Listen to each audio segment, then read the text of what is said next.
नमस्कार मंडळी, आज आपण बनवणार आहोत एकदम झक्कास आणि टेस्टी असा अंडा राईस।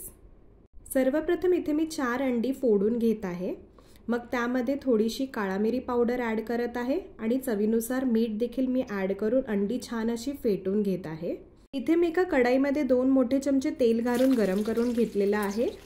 आता ह्यामध्ये बारीक कट करून घेतलेल्या 4-5 लसणाच्या पाकळ्या, 2 हिरव्या मिरच्या, 2 तेजपत्ता, 1 चमचा जिरं, 1 चमचा मोहरी, 7-8 कढीपत्त्याची पानं, त्याचसोबत अर्धा चमचा हळद, 2 मोठे चमचे मालवणी मसाला हे मी ॲड केलेले आहे।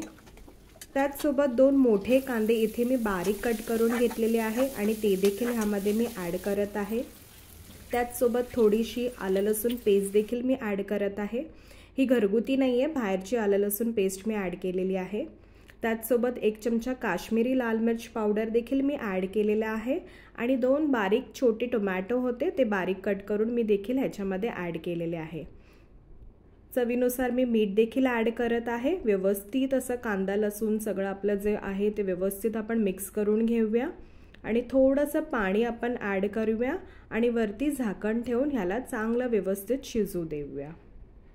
आता बरोबर 4 मिनिटांनी मी हे झाकण काढून घेत आहे आणि तुम्ही बघू शकता कांदा टोमॅटो आपला छान असा शिजलेला आहे, व्यवस्थित असा बावलेला आहे।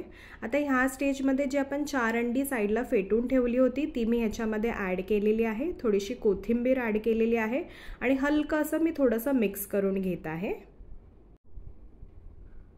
आता ह्यानंतर आपल्याकडे जो राईस असणार रेडी तो आपण ह्याच्यामध्ये ॲड करायचा। आता इथे मी बासमती राईसचा वापर करत आहे। तुम्ही कुठलाही राईसचा वापर करू शकता, इवन शिळा राईस असेल तर त्याचा देखील तुम्ही इथे वापर करू शकता।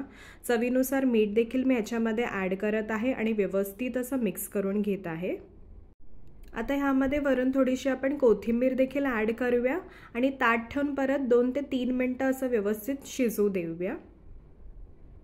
लक्षात घ्या इथे आपण मिठाचा वापर 3 वेळा घेतलेला आहे। पहिल्यांदा म्हणजे जेव्हा आपण अंडी फेटून घेतली होती तेव्हा, दुसऱ्यांदा म्हणजे जेव्हा आपण कांदा टोमॅटो शिजवून घेत होतो तेव्हा आणि तिसऱ्यांदा जेवढा आपला भाताचा क्वांटिटी आहे तेवढा मी मिठाचा इथे वापर केलेला आहे। सो मिठाचा इथे व्यवस्थित वापर केला गेला पाहिजे।